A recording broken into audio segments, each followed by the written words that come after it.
നമസ്കാരം. നാടിൻ്റെ വികസന സ്പന്ദനങ്ങളിലേക്ക് സ്വന്തം സംഭാവനകൾ നൽകിയ സ്ഥാപനങ്ങളുടെയും പ്രതിഭകളുടെയും നേർക്കാഴ്ചയിലേക്ക് സ്വാഗതം. മലബാറിൽ നിന്ന് രാജ്യത്തും വിദേശത്തും വിവര സാങ്കേതിക മേഖലയിലൂടെ IT സാക്ഷര സമൂഹത്തെ വാർത്തെടുക്കുന്നതിനു വേണ്ടി ജീവിതം മാറ്റിവെച്ചിരിക്കുകയാണ് മെഹറൂഫ് മണലോടി എന്ന യുവപ്രതിഭ. ദേശീയ ശ്രദ്ധയ്ക്കപ്പുറം ബ്രിട്ടീഷ് പാർലമെന്റിന്റെ അംഗീകാരവും നേടി വിവര സാങ്കേതിക മേഖലയിലൂടെ തിളങ്ങുന്ന മെഹറൂഫിന്റെ ജീവിതരേഖ 2 ഭാഗങ്ങളിലായി പകർത്തുന്നു. ദേശീയ ശ്രദ്ധയിലേക്കെത്തുന്ന യുവദിഷ്ണാശാലികളിൽ ഒരിക്കലും മാറ്റി നിർത്തപ്പെടാനാവാത്ത ഒരു മലയാളി, മണലോടി മെഹറൂഫ് എന്ന കോഴിക്കോട്ടുകാരൻ. വിവര സാങ്കേതിക വിദ്യ ലോകം നയിക്കുന്ന ഇക്കാലത്ത് പതിനായിരങ്ങളെ കമ്പ്യൂട്ടർ സാക്ഷരതയിലേക്ക് കൈപിടിച്ചുയർത്തിയ മെഹറൂഫ് സ്വന്തം പ്രവർത്തനങ്ങളിലൂടെ ഒരു സാമൂഹ്യ മാറ്റം തന്നെ കേരളക്കരയിൽ കൊണ്ടുവന്നിരിക്കുന്നു. നിരവധി പുരസ്കാരങ്ങൾക്കും ജനാംഗീകാരങ്ങൾക്കുമപ്പുറം ബ്രിട്ടീഷ് പാർലമെന്റിന്റെ ബഹുമതി നേടിയ ഏക മലയാളി കൂടിയായ മെഹറൂഫ് GTech എന്ന പഠന സംരംഭത്തിലൂടെ ഒരു വിവര സാങ്കേതിക വിദ്യാഭ്യാസ വിപ്ലവത്തിന് കേരള മണ്ണിൽ ഉളവാക്കിയത്. അർപ്പണതയും അധ്വാനവും ആത്മവിശ്വാസവും സമന്വയിപ്പിച്ച് മെഹറൂഫ് മണലോടി വിളയിച്ചെടുത്ത ഈ വിജയം നാടിന് തന്നെ മാതൃകയാവുകയാണ്. ആ വിജയകഥ 2 ഭാഗങ്ങളിലായി പറയുകയാണിവിടെ. IT വിജയത്തിന്റെ മണലോടി മുദ്രണം.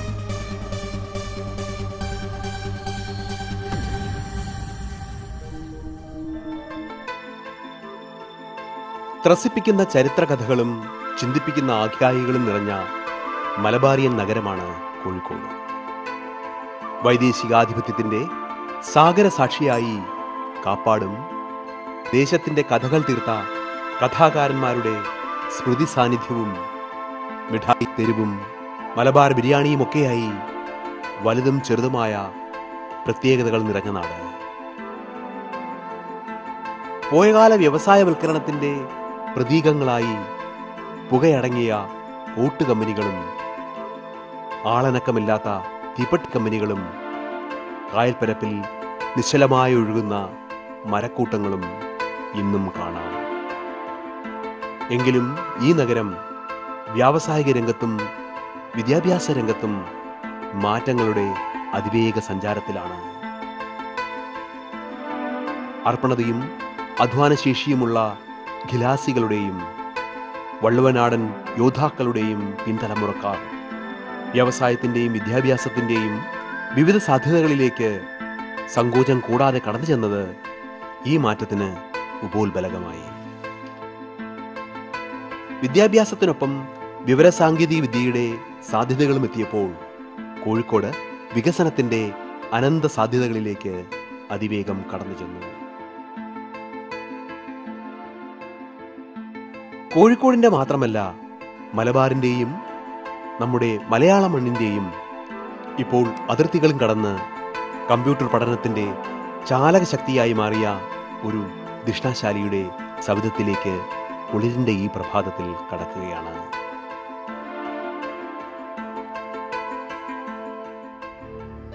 കോഴിക്കോട് മാങ്കാവിന് സമീപം 7 ദശകത്തിന്റെ പ്രോജ്വലതയിൽ നിൽക്കുന്ന മണലോടി ഐഷ മൻസിലിലേക്ക്.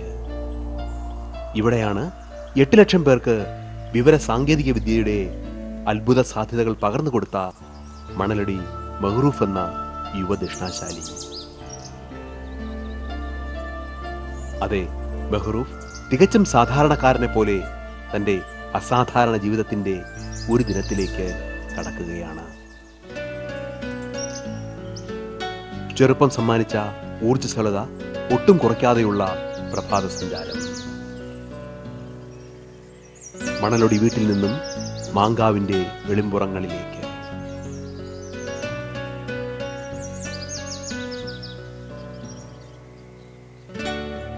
ഇടുങ്ങിയ ജീവിത സഞ്ചാരത്തിൽ ഉറച്ച ചൂടുകൾക്കുള്ള പ്രാധാന്യം ഒരു തലമുറയെ അറിയിച്ച മെഹറൂഫിന് ഈ ഗ്രാമഭംഗിയിലേക്കുള്ള നടത്തം ഒരു ദിനത്തിന്റെ നിർബന്ധങ്ങളിലൊന്നാണ്.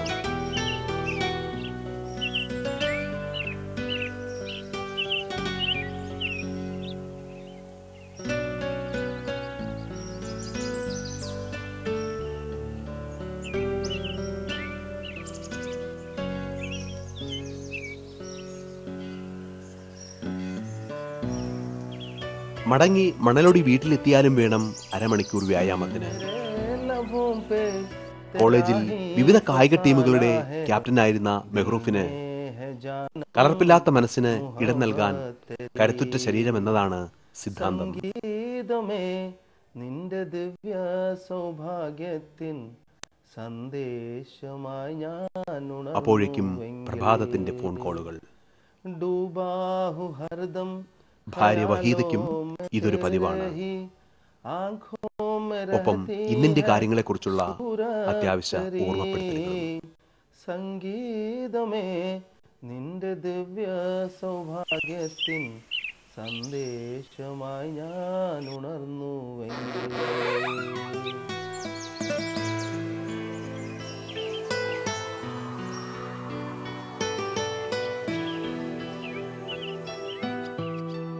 ഇനി വായനയുടെ ലോകമാണ്. കേരളത്തിൽ കമ്പ്യൂട്ടർ സാക്ഷരതയ്ക്ക് മുളപാകി വിളവെടുത്ത ഈ ചെറുപ്പക്കാരൻ സാമൂഹ്യ ചലനങ്ങളെ അതിസൂക്ഷ്മതയോടെയാണ് വിലയിരുത്തുന്നത്. അതുകൊണ്ട് തന്നെ ആഴത്തിലുള്ള വായന ഒരു നിഷ്കർഷ കൂടിയാണ്.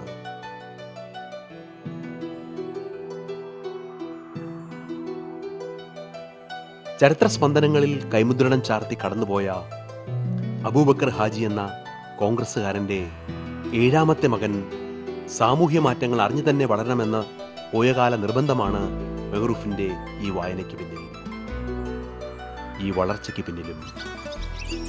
പ്രഭാത ഭക്ഷണത്തിന് മുമ്പ് നമുക്കുള്ള അഭിമുഖത്തിനായി പുറത്തെ പുൽത്തകിടിയിലെത്തിയ മെഹ്റൂഫ് പറഞ്ഞു തുടങ്ങിയതും സ്വന്തം കുടുംബത്തെക്കുറിച്ച് തന്നെയായിരുന്നു. മാങ്കാവാണ് സ്വദേശം, കോഴിക്കോട് മാങ്കാവാണ്. മാങ്കാവിൽ മണലോടി കുടുംബത്തിലാണ് ജനിച്ചിട്ടുള്ളത്. മണലോടി അബൂബക്കർ ഹാജിയുടെ മകനായിട്ടാണ്. എൻ്റെ ഫാദറിൻ്റെ പേര് മണലോടി അബൂബക്കർ ഹാജി എന്നാണ്. താങ്കളുടെ കുടുംബത്തെക്കുറിച്ചൊന്ന് പറയാമോ? മണലോടി ഫാമിലി എന്ന് പറയുന്ന സമയത്ത് ഇവിടെ ഈ ഒരു കോഴിക്കോട്, പ്രത്യേകിച്ച് മാങ്കാവ് അല്ലെങ്കിൽ കോഴിക്കോട് തന്നെ ഈ തടി വ്യവസായവുമായിട്ട് ബന്ധപ്പെട്ടിട്ട് കിടക്കുന്ന ഒരു ഫാമിലിയാണ്. നമ്മളൊരു ഫാമിലി ബിസിനസ് എന്ന് പറയുന്നത് ശരിക്ക് ടിമ്പർ മർച്ചൻസ് ആണ്. ഒരുപാട് ഈ മില്ലുകളും ഈ തടി കൊണ്ടുവരലും കയറ്റി അയക്കലും ഇങ്ങനെയൊക്കെയുള്ള പരിപാടികളൊക്കെ ആയിട്ടുള്ള ഒരു ഫാമിലി ബാക്ക്ഗ്രൗണ്ടാണുള്ളത്. അതിലൂടെ തന്നെ അതിൽ കുറേ പേരൊക്കെ തന്നെ ഒരുപാട് സർവീസ് ഇൻഡസ്ട്രിയിലൊക്കെ തന്നെ ഉണ്ടായിരുന്നു. അപ്പം ഈ ഭാഗത്തുള്ള ഒരുവിധം സ്കൂളുകളും അങ്ങനെയുള്ള കാര്യങ്ങളൊക്കെ സെറ്റപ്പ് ചെയ്യുന്നതിലൊക്കെ അവർക്കൊക്കെ വലിയ റോളുകൾ ഉണ്ടായിരുന്നു, ഫാദറിനും അതേപോലെ തന്നെ ഫാദറിൻ്റെ ബ്രദേഴ്സിനൊക്കെ. അപ്പോൾ അന്ന് തന്നെ ഒരു വിദ്യാഭ്യാസ മേഖല, പ്രത്യേകിച്ച് എൻ്റെ ഫാദർ ഇവിടെ ഈ ഒരു ഭാഗത്ത് ആദ്യത്തെ ഒരു ഗ്രാജുവേറ്റ് ആയിരുന്നു. പണ്ട് ആ ഒരു സമയത്തൊക്കെ ഒരുപാട് വർഷങ്ങൾക്ക് മുമ്പൊക്കെ ഒരു ഗ്രാജുവേറ്റ് ആവുക അല്ല ഗ്രാജുവേഷൻ എന്നൊക്കെ പറഞ്ഞാൽ ഭയങ്കര ഒരു വലിയൊരു സംഭവമായിരുന്നു. അപ്പോൾ അന്ന് തന്നെ ഫാദർ വളരെ പ്രത്യേകിച്ച് ഇങ്ങനെ ഒരു ബിസിനസ് ഫാമിലിയിൽ നിന്ന് ആദ്യമായിട്ട് ഗ്രാജുവേഷനൊക്കെ എടുത്തിട്ടുള്ള ഒരാൾ എൻ്റെ ഫാദറായിരുന്നു. പിന്നെ ഞാനിവിടെ മാങ്കാവിൽ തന്നെയാണ് സ്കൂളൊക്കെ പഠിച്ചിട്ടുള്ളത്. പഠനത്തിൽ മിടുക്കനായിരുന്നു, ഔട്ട്സ്റ്റാൻഡിങ് തന്നെ ആയിരുന്നു. ഇവിടെ സ്കൂളിലൊക്കെ ഏറ്റവും കൂടുതൽ മാർക്ക് വാങ്ങുന്ന ഒരു ഗ്രൂപ്പിൽ, പ്രത്യേകിച്ച് ആ ഒരു ടോപ്പിൽ സ്കൂൾ ലെവലിൽ തന്നെ ഞാൻ ഉണ്ടായിരുന്നു. മാങ്കാവ് ഗവൺമെന്റ് സ്കൂളിൽ പ്രാഥമിക വിദ്യാഭ്യാസം നേടിയ മെഹ്റൂഫ് മറ്റു കുട്ടികളിൽ നിന്നും വ്യത്യസ്തനായിരുന്നു. കണക്കിൽ മിടുക്കനായിരുന്നു എന്ന് മാത്രമല്ല, വികൃതിയിലും പിന്നാക്കമായിരുന്നുമില്ല. എങ്കിലും ഈ ബാല്യത്തിൽ തന്നെ തന്റേതായ ഒരു വഴി മെഹ്റൂഫ് ഏത് കാര്യത്തിലും കണ്ടിരുന്നു. സ്കൂളിൽ നിന്നും ഉന്നത വിജയത്തോടെ ഫറൂഖ് കോളേജിലേക്ക്. അവിടെ അതിവേഗം സ്വന്തം ഒരു ലോകം തീർത്തെടുക്കുന്നതിൽ സമർത്ഥനായ ഈ വിദ്യാർത്ഥി വിജയിച്ചു. കോളേജ് വിദ്യാഭ്യാസമൊക്കെ എങ്ങനെയായിരുന്നു? കോളേജ് ജീവിതമൊക്കെ ഞാൻ ശരിക്കും മാക്സിമം എൻജോയ് ചെയ്തിട്ടുള്ള ഒരു ലൈഫാണ്. പ്രത്യേകിച്ച് ഫറൂഖ് കോളേജിലെ ഒരു പ്രീ ഡിഗ്രി ആ സമയമൊക്കെ ശരിക്ക് പൊതുവേ എന്താ പറയുക, നമുക്കൊരു 1-2 വ്യത്യാസമുള്ള സംഭവം എന്ന് വെച്ചിട്ടുണ്ടെങ്കിൽ എവിടെ പോയാലും നമ്മളായിരിക്കണം ഒരു സെൻറ്റർ ഓഫ് അട്രാക്ഷൻ എന്നുള്ള ഒരു മൈൻഡ് സെറ്റ് പണ്ട് കാലത്തേ ഉണ്ട്. അപ്പോൾ ഒരു 10-50 ആൾ കൂടി നിൽക്കുന്ന സമയത്ത് അതിൽ നമ്മളായിരിക്കണം ഒരു ശ്രദ്ധിക്കപ്പെടുന്ന ഒരു വ്യക്തി എന്നുള്ള ഒരു അങ്ങനെ ഒരു മൈൻഡ് സെറ്റ് പണ്ടേ ഉണ്ടായിരുന്നു. അപ്പോൾ അതുകൊണ്ട് തന്നെ കുറച്ച് വ്യത്യാസമായിട്ടുള്ള കോളേജ് സമയത്താണെങ്കിലും ശരി, മറ്റുള്ളവരിൽ നിന്നും വ്യത്യാസമായിട്ടുള്ള ഡ്രസ്സിങ് സ്റ്റൈലും ഒക്കെ തന്നെ അന്ന് കോളേജിൽ പഠിക്കുമ്പോൾ തന്നെ ഉണ്ടായിരുന്നു. പഠനത്തോടൊപ്പം തന്നെ താങ്കൾ ആർട്സിലും സ്പോർട്സിലും ഒക്കെ മിടുക്കനായിരുന്നു. ഞാൻ പൊതുവേ ഒരു സ്പോർട്സുമായിട്ട് വളരെ താല്പര്യമുള്ള ആളാണ്. ഒരുവിധം പ്രത്യേകിച്ച് ഡിഗ്രിക്കൊക്കെ പഠിക്കുന്ന സമയത്ത് ഞാൻ ക്ലാസ്സിലൊന്നും അധികം പോകേണ്ട ആവശ്യമില്ലായിരുന്നു. കാരണം മദ്രാസ് ന്യൂ കോളേജിൻ്റെ ഫുട്ബോൾ ക്യാപ്റ്റൻ ഞാനായിരുന്നു, ഹാൻഡ്ബോളിൻ്റെ ക്യാപ്റ്റൻ ഞാനായിരുന്നു, ഷട്ടിൽ ബാഡ്മിൻ്റൻ്റെ ക്യാപ്റ്റൻ ഞാനായിരുന്നു, ക്രിക്കറ്റ് ടീമിലുണ്ടായിരുന്നു. അതായത് ഒരു മുഴുനീള ഒരു സ്പോർട്സ്മാൻ എന്നുള്ള രീതിയിൽ തന്നെ ആയിരുന്നു കോളേജിൽ ഞാൻ അറിയപ്പെട്ടിട്ടുണ്ടായിരുന്നത്. ഫറൂഖ് കോളേജിൽ കെമിസ്ട്രി ആയിരുന്നു വിഷയം. ലാബിലും പഠനത്തിലും ശ്രദ്ധിച്ച വേറിട്ട ഈ വിദ്യാർത്ഥി കായിക രംഗത്താണ് കൂടുതൽ ശ്രദ്ധ പതിപ്പിച്ചത്. പഠനത്തിനപ്പുറം ഒഴിവുവേളകളിൽ ക്രിക്കറ്റും ബാസ്കറ്റ്ബോളും തുടങ്ങി പലതും മെഹ്റൂഫ് സ്വന്തം അവിസ്മരണീയ മേഖലകളാക്കി മാറ്റി. ഫാറൂഖ് കോളേജിൽ പഠിച്ചതിന് ശേഷമായിരുന്നു മദ്രാസിലേക്ക് പോയത്. അവിടെ തന്നെ ഞാൻ ഡിഗ്രിക്ക് ഞാൻ ജോയിൻ ചെയ്തിട്ടുണ്ടായിരുന്നു. BSc കെമിസ്ട്രി ആയിരുന്നു ഞാൻ ചെയ്തിട്ടുണ്ടായിരുന്നത്. പിന്നെ ആ ഒരു സമയത്തുള്ള കുറച്ച് വികൃതിയും കാര്യങ്ങളൊക്കെ ഉള്ളതുകൊണ്ട് തന്നെ വീട്ടിൽ നിന്നുള്ളവർക്കും അത് കുറച്ചും കൂടെ ഒരു നല്ല ഒരു അതായത് കുറച്ചും കൂടി എക്സ്പോഷറും കാര്യങ്ങളൊക്കെ കിട്ടണം എന്നുള്ളൊരു താല്പര്യത്തോടു കൂടിയാണ് ഞാൻ ആ ഒരു ഡിഗ്രി BSc അവിടെ ബ്രേക്ക് ചെയ്തിട്ട് ഞാൻ മദ്രാസിലേക്ക് പോയിട്ട് അവിടെ നിന്ന് BA എക്കണോമിക്സ് അവിടെ പോയിട്ട് എടുക്കുന്നത്. കേരളത്തിൽ നിന്നും ആദ്യത്തെ അന്യദേശ സഞ്ചാരം അതായിരുന്നു പഴയ മദ്രാസിലേക്കുള്ള മെഹ്റൂഫിന്റെ യാത്ര. സ്വന്തം നാട് വെടിഞ്ഞ സങ്കോചത്തോടെ ഒരു മെട്രോ നഗരത്തിന്റെ വിശാലതയിലെത്തിയ മെഹ്റൂഫ് അതോടെ മെല്ലെ സ്വയം മാറുകയായിരുന്നു. ചെന്നൈയിൽ മദ്രാസ് ന്യൂ കോളേജിൽ എക്കണോമിക്സ് ഐച്ഛികമായി പഠിച്ച മെഹ്റൂഫ് ഇതിനോടൊപ്പം കമ്പ്യൂട്ടർ പഠനവും നടത്തി. അതായിരുന്നു ജീവിതത്തിന്റെ ഗതിവിഗതികളിലേക്കുള്ള ഡബിൾ ക്ലിക്ക്. അപ്പോൾ അതിൽ മദ്രാസിലൊരു ലൈഫ് എന്ന് വെച്ചാൽ ലൈഫിൽ വലിയൊരു ടേണിംഗ് പോയിന്റ് ആയിരുന്നു. അത് നമുക്ക് എക്സ്പോഷർ കിട്ടി. എക്സ്പോഷർ എന്ന് പറയുന്നത് നമുക്ക് ഒരിക്കലും പണം കൊടുത്ത് വാങ്ങാൻ പറ്റുന്ന ഒരു സംഭവം അല്ല. അത് ഒരുപാട് ആൾക്കാരായിട്ട് മിങ്കിൾ ചെയ്യാനും നമുക്ക് ലാംഗ്വേജ് ഡെവലപ്പ് ചെയ്യാനും, പ്രത്യേകിച്ച് സ്കൂളൊക്കെ നമ്മൾ ഈ ഒരു മലയാളം മീഡിയം സ്കൂളിലൊക്കെ ആയതുകൊണ്ട് ലാംഗ്വേജ് ഒന്നും അത്ര ഒരു നല്ലൊരു ഇതിലൊന്നും അല്ലായിരുന്നു. അപ്പോൾ മദ്രാസിൽ പോയ സമയത്ത് ഞാൻ എൻ്റെ അവിടുത്തെ എല്ലാ ഫ്രണ്ട്സും മലയാളികളെ അല്ലായിരുന്നു. വളരെ ചുരുക്കം മലയാളികൾ മാത്രമേ ഫ്രണ്ട്സായിട്ടുണ്ടായിരുന്നുള്ളൂ. അതുകൊണ്ട് തന്നെ നമുക്ക് ഭാഷ അതായത് ലാംഗ്വേജ് നന്നായിട്ട് ഡെവലപ്പ് ചെയ്യാൻ വേണ്ടി പറ്റി. പ്രത്യേകിച്ച് ലൈഫ് പഠിച്ചു, ജീവിതം എന്താണെന്നുള്ളത്. ചെന്നൈയിൽ പോയതാണോ കമ്പ്യൂട്ടർ മേഖലയിലേക്ക് വരാൻ സഹായിച്ചത്? അതായത് ചെന്നൈയിൽ പോയത് ഞാൻ കമ്പ്യൂട്ടർ പഠിക്കാനല്ല ശരിക്കും. അതായത് നമുക്ക് ലൈഫിൽ ഒരു മാറ്റം, അതായത് ഒരു നല്ലൊരു എക്സ്പോഷർ, ഒന്ന് ലാംഗ്വേജ് ഡെവലപ്പ് ചെയ്യുക, ഇങ്ങനെയൊക്കെയുള്ള ഉദ്ദേശത്തോട് കൂടിയിട്ടാണ് ചെന്നൈയിൽ ശരിക്കും ഡിഗ്രിക്ക് വേണ്ടിയിട്ട്. മറ്റേതാരും ഒരു BA എക്കണോമിക്സിനൊന്നും ചെന്നൈയിൽ പോയി പഠിക്കേണ്ടതെന്നൊരു ആവശ്യം ശരിക്കില്ല. കാരണം ഇവിടെ എത്രയും കോളേജുകളൊക്കെ ഉണ്ടാകുന്ന സമയത്ത് ചെന്നൈയിൽ നിന്നും IT പഠിക്കാനുണ്ടായ ഒരു പ്രചോദനം എന്തായിരുന്നു? പിന്നെ ആ സമയം എന്നൊക്കെ പറഞ്ഞിട്ടുണ്ടെങ്കിൽ IT വലിയൊരു മാറ്റങ്ങളൊക്കെ വരുന്ന ഒരു സമയം കൂടെയാണ്. അപ്പോൾ ഒരു അടുത്ത 2-3 കൊല്ലം അല്ലെങ്കിലും ഒരു 5-10 കൊല്ലം കഴിഞ്ഞിട്ടുണ്ടെങ്കിൽ IT ഇൻഫർമേഷൻ ടെക്നോളജിയിൽ വലിയൊരു സാധ്യതകളും കാര്യങ്ങളൊക്കെ വരും എന്നുള്ള ഒരു ട്രെൻഡ് ആ സമയത്തുണ്ടായിരുന്നു. അപ്പോൾ അതുകൊണ്ട് തന്നെ ഡിഗ്രീൻ്റെ കൂടെ തന്നെ IT പഠിക്കാൻ തീരുമാനിച്ചതും. അവിടെ കമ്പ്യൂട്ടർ പഠിച്ചുകൊണ്ടാണല്ലോ ഇങ്ങനെ ഒരു വളർച്ചയ്ക്ക് വഴിയൊരുക്കിയത്. തീർച്ചയായിട്ടും ലൈഫിലെ വലിയൊരു ടേണിംഗ് പോയിന്റ് എന്ന് പറഞ്ഞാൽ ചെന്നൈയിലേക്ക് പോയിട്ടുള്ളത് തന്നെയാണ്. എങ്ങനെ നോക്കിക്കഴിഞ്ഞാലും ഇന്നിപ്പോൾ നമുക്ക് ഞാനൊക്കെ എൻ്റെ ഒരു ആറ്റിറ്റ്യൂഡ് എന്ന് വെച്ച് കഴിഞ്ഞിട്ടുണ്ടെങ്കിൽ നമുക്കൊരു 100 ആളെടുത്ത് സംസാരിക്കുന്നതിനേക്കാളും ഇഷ്ടം ഒരു 1,00,000 ആൾക്കാരെടുത്ത് സംസാരിക്കുന്നതാണ്. മറ്റേ ചെന്നൈയിലൊരു എക്സ്പോഷർ എന്ന് പറഞ്ഞാൽ അതാണ്. ആ ഒരു സിറ്റീൻ്റെ അല്ലെങ്കിൽ ചെന്നൈ ആണെങ്കിലും ശരി ബാംഗ്ലൂർ ആണെങ്കിലൊക്കെ അതിൽ നമ്മളെ പുതിയ വളർന്നു വരുന്ന തലമുറക്കാണെങ്കിലും ഉള്ള ഒരു മെസ്സേജ് അതാണ്. ഭയങ്കരമായിട്ടുള്ള നമുക്ക് എക്സ്പോഷർ കിട്ടും. ചെന്നൈയിൽ നിന്നും വേറിട്ട ഒരു ലൈഫ് എക്സ്പോഷറോടെ ജന്മനാടിലേക്ക് വണ്ടി കയറിയ മെഹ്റൂഫ് തന്റെ ജീവിത തട്ടകം മനസ്സിൽ കണ്ടിരുന്നു. ആഗോളതലത്തിലേക്ക് ഉയർന്നു വരുന്ന കമ്പ്യൂട്ടർ സാധ്യതകളായിരുന്നു അത്. ചെന്നൈയിലെ പഠനത്തിന് കൂടുതൽ ചേരുവ ചേർക്കുകയായിരുന്നു പിന്നീട്. ഞാൻ 93-ലാണ് പിന്നെ ചെന്നൈയിൽ നിന്ന് ഡിഗ്രിയൊക്കെ കഴിഞ്ഞിട്ട് വന്നിട്ടുള്ളത്. അങ്ങനെ 93-ൽ തന്നെ ഞാൻ അവിടുന്ന് IT കോഴ്സ് ഞാൻ ചെയ്തിട്ടുണ്ടായിരുന്നു. അപ്പോൾ അതിൻ്റെ ഒരു കണ്ടിന്യൂഷൻ എന്നുള്ള നിലക്ക് കോഴിക്കോട് എന്നുള്ള ഒരു ഇൻസ്റ്റിറ്റ്യൂട്ടിൽ പഠിക്കാൻ വേണ്ടി ജോയിൻ ചെയ്തു. അതിൻ്റെ ഒരു കണ്ടിന്യൂഷൻ എന്നുള്ള സ്പെഷ്യലൈസ് ചെയ്യാൻ വേണ്ടിയിട്ട് ഓറക്കിൾ അന്ന് കുറച്ചൊരു ഡിമാൻഡുള്ള ഒരു പ്രോഗ്രാമായിരുന്നു ഓറക്കിൾ. അപ്പോൾ അതൊന്ന് സ്പെഷ്യലൈസ് ചെയ്യാൻ വേണ്ടിയിട്ടാണ് ഞാൻ കോഴിക്കോടുള്ള ഒരു പ്രൈവറ്റ് ഇൻസ്റ്റിറ്റ്യൂട്ടിൽ പഠിക്കാൻ വേണ്ടി ജോയിൻ ചെയ്തു. അതിൻ്റെ കൂടെ അവിടെ നിന്ന് അവരൊരു ജോലിയും കൂടെ ഒരു പാർട്ട് ടൈം ആയിട്ടുള്ള ഒരു ജോലിയും കൂടെ എനിക്ക് അന്ന് കിട്ടിയിട്ടുണ്ടായിരുന്നു. അങ്ങനെ ഒരു ഇതും കൂടി കിട്ടിയ സമയത്ത് IT ഇവിടെ സ്പെഷ്യലൈസ് ചെയ്യുന്നതിൻ്റെ കൂടെ തന്നെ എനിക്ക് അങ്ങനെ ഒരു മാർക്കറ്റിംഗ് ജോബും കൂടി ഉണ്ടായിരുന്നു.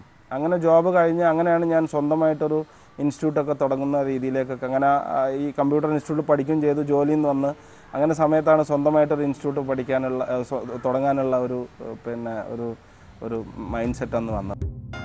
അങ്ങനെ സ്വന്തമായി ഒരു ഇൻസ്റ്റിറ്റ്യൂട്ട്, അതും അനന്ത സാധ്യതകൾ മുന്നിൽ തെളിയുന്ന കമ്പ്യൂട്ടർ പഠന രംഗത്ത്. കോഴിക്കോടിന്റെ വിശാലതയിൽ മെഹ്റൂഫ് രണ്ടും കൽപ്പിച്ച് ആ ദൗത്യത്തിലേക്ക് കടന്നു. കുടുംബത്തിന്റെയും സഹോദരങ്ങളുടെയും ഒക്കെ അകമഴിഞ്ഞ പിന്തുണയോടെ. എങ്കിലും മെഹ്റൂഫ് സാധ്യതകൾ മുന്നിൽ കൃത്യമായി തന്നെ കണ്ടിരുന്നു. അന്ന് തന്നെ കേരളത്തിലെ കമ്പ്യൂട്ടർ എഡ്യൂക്കേഷന് സാധ്യതകൾ കണ്ടിരുന്നോ? അന്ന് നമുക്ക് ഈ ഒരു ലെവലിലേക്കുള്ള ഒന്നും ഒരിക്കലും, കാരണം എന്താ പറയുക, അന്നൊക്കെ കമ്പ്യൂട്ടർ എന്ന് പറയുമ്പോൾ പലരും ഒരു ആക്സെപ്റ്റബിൾ അല്ലാത്തൊരു സമയമൊക്കെ ആയിരുന്നു. പ്രത്യേകിച്ച് ഈ ഒരു 95, 96 എന്നൊക്കെ പറയുന്നത് അങ്ങനെ സർവത്ര രീതിയിൽ കമ്പ്യൂട്ടർ വരുന്ന ഒരു സമയമൊന്നും അല്ലായിരുന്നു. പക്ഷെ അത് ഇന്നല്ലെങ്കിൽ നാളെ അതിനെ കൊണ്ടുള്ള പലതരത്തിലുള്ള ഉപയോഗങ്ങളും വരുന്നുള്ള ഒരു കാഴ്ചപ്പാടുണ്ടായിരുന്നു. അപ്പോൾ അതിൻ്റെ ബേസിസിലാണ് ഞാൻ 95 ആദ്യത്തെ സ്വന്തമായിട്ടുള്ള ഒരു ഇൻസ്റ്റിറ്റ്യൂട്ട് തുടങ്ങിയിട്ടുള്ളത്. അപ്പോൾ ഞാൻ പറഞ്ഞില്ല, അത് പൊതുവേ നമ്മളൊരു ഫാമിലിക്ക് നല്ലൊരു ബാക്കപ്പ് നമുക്ക് അതിലുണ്ടായിരുന്നു. ഇപ്പോൾ ഫിനാൻഷ്യലി അല്ലാന്നുണ്ടെങ്കിലും കൂടെ നമുക്ക് എന്ത് ചെയ്യാനുള്ള ഒരു മോട്ടിവേഷൻ ഉണ്ടല്ലോ. ഇനിയിപ്പോൾ എന്തെങ്കിലും ചെയ്ത് പാളിപ്പോയാലും പ്രശ്നമില്ല, സപ്പോർട്ട് ചെയ്യാൻ ആളുണ്ട് എന്നുള്ള ഒരു തോന്നലുണ്ടല്ലോ. അതാണല്ലോ നമുക്കൊരു സേഫ്റ്റി ഫീലിംഗ് എന്ന് പറയുന്നത്. അങ്ങനെ ഒരു ഫീലിംഗ് ഉണ്ടായിരുന്നു. അങ്ങനെ കുടുംബത്തിന്റെ പിന്തുണയോടെ മെഹ്റൂഫ് 90കളുടെ മധ്യത്തിൽ ആരംഭിച്ച കമ്പ്യൂട്ടർ പഠന സമ്പ്രദായം 2001 ഗ്ലോബൽ ടെക്നോളജി എന്ന പേരിൽ GTech ആരംഭിച്ചു. ജനതയെ പഠിപ്പിക്കുക ഒരു തൊഴിലിനായി എന്ന മുദ്രാവാക്യത്തോടെ കൊണ്ടുവന്ന സംരംഭം ഒരു സംഭവമാക്കി തന്നെ തീർത്തു. GTechന്റെ വിജയസ്ഫുരണങ്ങൾ കണ്ടു തുടങ്ങിയത് എപ്പോഴാണ്? 2001 ഫെബ്രുവരി 10 ഞാൻ ശരിക്ക് GTech എന്ന് പറഞ്ഞിട്ടുള്ള ഒരു പ്രസ്ഥാനം ഞാൻ ലോഞ്ച് ചെയ്യുന്നത്. പക്ഷെ ആ ലോഞ്ചിങ് തന്നെ ശരിക്ക് ഭയങ്കര ഒരു ലോഞ്ചിങ് ആയിരുന്നു ചെയ്തത്. അന്ന് വിദ്യാഭ്യാസ മന്ത്രിയായിരുന്ന നമ്മളെ PJ ജോസഫ് സാറായിരുന്നു അത് ലോഞ്ചിങ് ചെയ്തിട്ടുണ്ടായിരുന്നത്. ഞാൻ എറണാകുളത്ത് നിന്ന് വലിയൊരു റോക്ക് ഷോ അവനെ കൊണ്ടുവന്ന് ബീച്ചിൽ വലിയൊരു പ്രോഗ്രാം, അങ്ങനെയൊക്കെയാണ് ഞാൻ ഇതന്നെ ലോഞ്ച് ചെയ്തിട്ടുള്ളത്. പിന്നെ അതിൽ നമുക്ക് വലിയൊരു ടേണിംഗ് പോയിന്റ് എന്ന് വെച്ച് കഴിഞ്ഞിട്ടുണ്ടെങ്കിൽ ഞാനൊരു ലിറ്ററസി ക്യാമ്പയിൻ ചെയ്തിട്ടുണ്ടായിരുന്നു. അന്ന് ഈ നമ്മളെ ലിറ്ററസി, അന്നത്തെ ഒരു ലിറ്ററസി എന്ന് പറയുന്നത് പൊതുവെ മലയാളം പഠിപ്പിക്കാനുള്ള ലിറ്ററസി ആയിരുന്നു. ഇങ്ങനെ ഈ എന്നൊക്കെ പഠിപ്പിക്കാനുള്ള. അതിന്ന് മാറിയിട്ടുള്ള ഒരു കമ്പ്യൂട്ടർ ലിറ്ററസി ക്യാമ്പയിൻ ഞാൻ മാതൃഭൂമി പത്രമായിട്ട് ഞാൻ ചെയ്തിട്ടുണ്ടായിരുന്നു. മാതൃഭൂമി GTech വിജ്ഞാൻ എന്ന് പറഞ്ഞിട്ട്. അതിൽ ബ്രാൻഡ് അംബാസിഡർ നമ്മളെ മാമുക്കോയ ആയിരുന്നു. അത് ഭയങ്കര ഹിറ്റായി, ക്ലിക്കായി. എന്ന് വെച്ചാൽ സാധാരണക്കാർക്ക് കമ്പ്യൂട്ടർ പഠിക്കാനുള്ള ഒരു ചെറിയൊരു മാസത്തെ ഒരു കോഴ്സ്, അത് ഏകദേശം നമ്മൾ 42,000 ആൾക്കാരെ നമ്മൾ അതിൽ പഠിപ്പിച്ചു. കേരളത്തിൽ കമ്പ്യൂട്ടർ സാക്ഷരതയായിരുന്നോ താങ്കൾ ലക്ഷ്യമിട്ടത്? അന്ന് പറയുന്ന ഒരു വാക്ക് തന്നെയാണ്, by year 2010 anybody who doesn't know what is a computer is going to be termed as illiterate. നമ്മൾ നിരക്ഷരരെന്ന് പറയില്ലേ, ഇത് ഞാൻ 2001 മുതൽ തന്നെ എല്ലാ സ്റ്റേജിലും പറയുന്ന ഒരു സബ്ജക്റ്റ് ആയിരുന്നു. അതായത് ഒരു 10 കൊല്ലം കഴിഞ്ഞ് കഴിഞ്ഞിട്ടുണ്ടെങ്കിൽ ഇപ്പം നമുക്കറിയാം, ഇപ്പോൾ മൊബൈലില്ലാത്ത ഒരാൾക്കാരും ഇല്ല. ഈ മൊബൈൽ എന്ന് വെച്ചിട്ടുണ്ടെങ്കിൽ that is also mini computer. ഇപ്പം നമ്മളെ മൊബൈലിലുള്ള എല്ലാ ഓപ്ഷൻസും കാര്യങ്ങളൊക്കെ തന്നെയാണ് അത്, കമ്പ്യൂട്ടറിലുള്ള എല്ലാ ഓപ്ഷൻസും കാര്യങ്ങളും തന്നെയാണ് അത് മൊബൈലിലേക്ക് കൊണ്ടുവന്നിട്ടുള്ളത്. അത് കസ്റ്റമൈസ് ചെയ്ത് കൊണ്ടുവന്നിട്ടുള്ളതാണ്. അപ്പോൾ അത് ഇന്നിപ്പം നമുക്ക് കയ്യിൽ വെച്ചിട്ട് തന്നെ എല്ലാ ലോകം മുഴുവൻ നമുക്ക് അറിയാൻ പറ്റുന്ന സാങ്കേതിക വിദ്യ ലെവലിലേക്ക് ഡെവലപ്പ് ചെയ്തു. അപ്പോൾ അതുകൊണ്ട് തന്നെ ഞാൻ പറഞ്ഞ കമ്പ്യൂട്ടർ മസ്റ്റാണ്. ഇന്നിപ്പോൾ നമ്മളൊരു LKG പോയാലും UKG പോയാലും ഒക്കെ കമ്പ്യൂട്ടർ നിർബന്ധമാണ്. ഒരു ഹൗസ് ഹോൾഡ് ഐറ്റമായിട്ട് കമ്പ്യൂട്ടർ മാറി. അപ്പോൾ അത് തന്നെ ഈ പറഞ്ഞ ഇങ്ങനെയുള്ള ലിറ്ററസി ക്യാമ്പയിനുകളും കാര്യങ്ങളൊക്കെ അത് ശരിക്ക് ജനങ്ങളിലേക്ക് ആ ലെവലിലുള്ള അവയർനെസ് എത്തിച്ചിട്ടുണ്ട്. കമ്പ്യൂട്ടറിന്റെ സാധ്യതകളും സാക്ഷരതാ ലക്ഷ്യവുമൊക്കെ പറഞ്ഞിരിക്കുമ്പോഴേക്കും മെഹ്റൂഫിന് ഓഫീസിലെത്തേണ്ട സമയം അതിക്രമിച്ചിരുന്നു.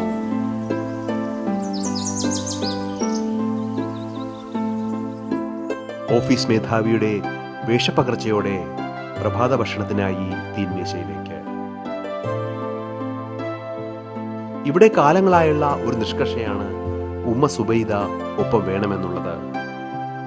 ഓഫീസിൽ കാര്യങ്ങൾക്ക് പിന്തുണ നൽകുന്ന ഭാര്യ വഹീദയുടെ പാചക കൈമുണ്യത്തിന്റെ രുചിക്കൂട്ടുകൾ. ഉച്ചഭക്ഷണം എന്നേ ഉപേക്ഷിച്ച മെഹ്റൂഫിന് പ്രാതലും അത്താഴവും സുഭിക്ഷമാകണമെന്നത് നിർബന്ധമാണ്.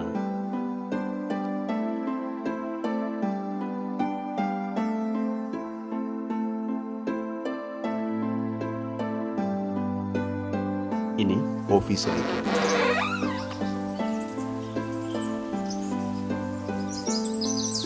ടാബ്ലറ്റ് PC-യും മൊബൈലുമൊക്കെയായി തന്റെ ഇഷ്ടവാഹനമായ ഓഡിയിലേക്ക്.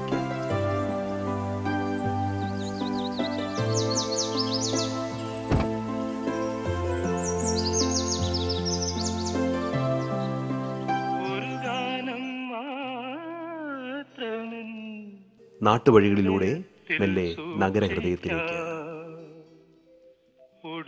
കോഴിക്കോടിന്റെ സൗഹൃദ സദസ്സുകളിലെ പാട്ടുകാരൻ കൂടിയായ മെഹ്റൂഫിന് യാത്രയ്ക്ക് ഇമ്പം പകരുവാൻ ഗസലിന്റെ ശീലുകളും.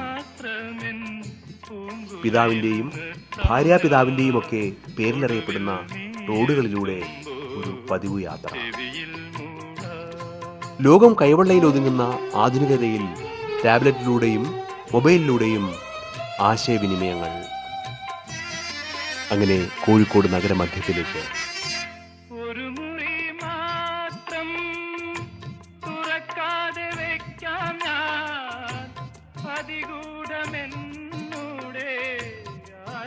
കോഴിക്കോട് നഗരമധ്യത്തിലാണ് ഇന്ത്യയിലും ഗൾഫിലും സിംഗപ്പൂരിലും മെക്സിക്കോയിലുമൊക്കെ വ്യാപിച്ചു കിടക്കുന്ന ഈ സംരംഭത്തിന്റെ ആസ്ഥാന കേന്ദ്രം.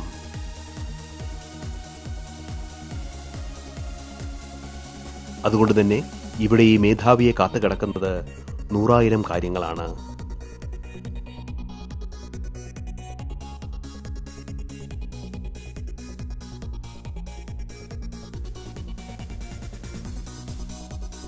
സാങ്കേതികവിദ്യ ലോകത്ത് ചെറുതാക്കുമ്പോൾ അന്യരാജ്യങ്ങളിലെ ഓഫീസുകൾ കാണുവാനും നിയന്ത്രിക്കുവാനും മെഹ്റൂഫിന് കഴിയുന്നു.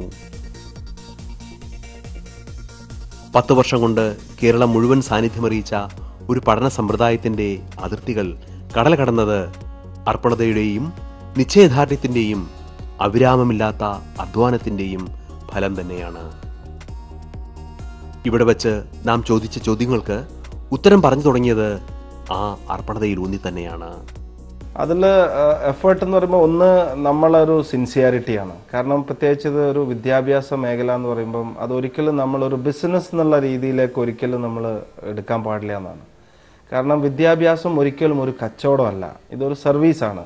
അപ്പോൾ ഇതിൽ സർവീസ് എന്ന് പറഞ്ഞ സമയത്ത് സേവനം, നമ്മളെ അടുത്ത് വന്ന് പഠിക്കുന്ന കുട്ടികൾക്കൊക്കെ നല്ല വിദ്യാഭ്യാസം കിട്ടണം, അവർക്കൊക്കെ ഈ പറഞ്ഞ രീതിയിൽ നല്ല ജോലി കിട്ടണം. ഇങ്ങനെയൊക്കെയുള്ള ഒരു റൂട്ട് ഇതിന് മസ്റ്റാണ്. ഒരിക്കലും ഞാൻ തന്നെ ഇപ്പോൾ ഒരു ബിസിനസ് മാനായിട്ട് അറിയപ്പെടാൻ ഞാൻ ഒരിക്കലും താല്പര്യമില്ല. ആരെന്നെ എൻ്റെ അടുത്ത് നിങ്ങൾ എന്ത് ബിസിനസ്സാണ് ചെയ്യണമെന്ന് വെച്ചാൽ അപ്പോൾ തന്നെ ഞാൻ അവരെ കറക്റ്റ് ചെയ്യും. I am not a businessman, I am a service person.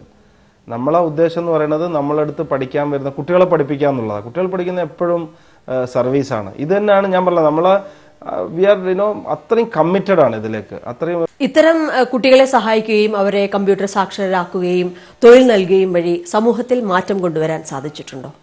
തീർച്ചയായിട്ടും ഉണ്ടാവുമല്ലോ. കാരണം നമ്മളെ സോഷ്യൽ ലൈഫ് എന്ന് പറയുന്നത് പല തരത്തിലുള്ള തട്ടിലുള്ള ആൾക്കാരുള്ളതാണല്ലോ സോഷ്യൽ ലൈഫ് എന്ന് പറയുന്നത്.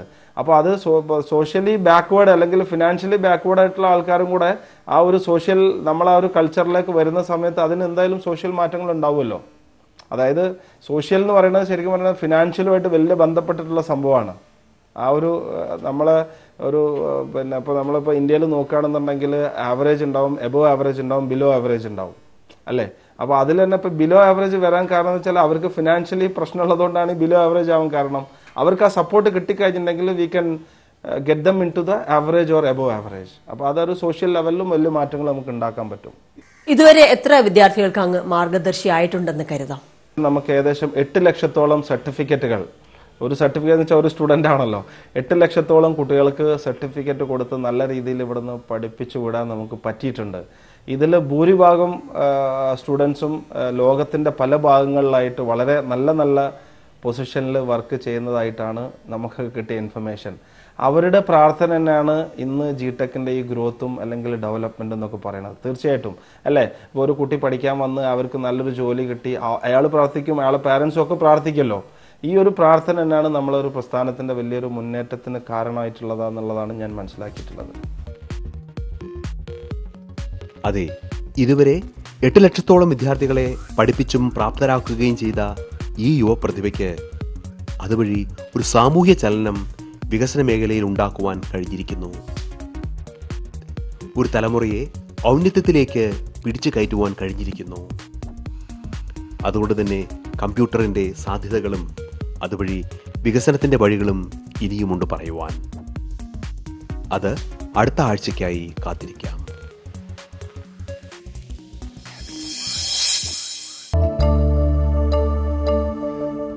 ഇന്നത്തെ സഞ്ചാരം സമാപിക്കുന്നു. കൂടുതൽ വിശേഷങ്ങളുമായി അടുത്ത ആഴ്ച. നമസ്കാരം.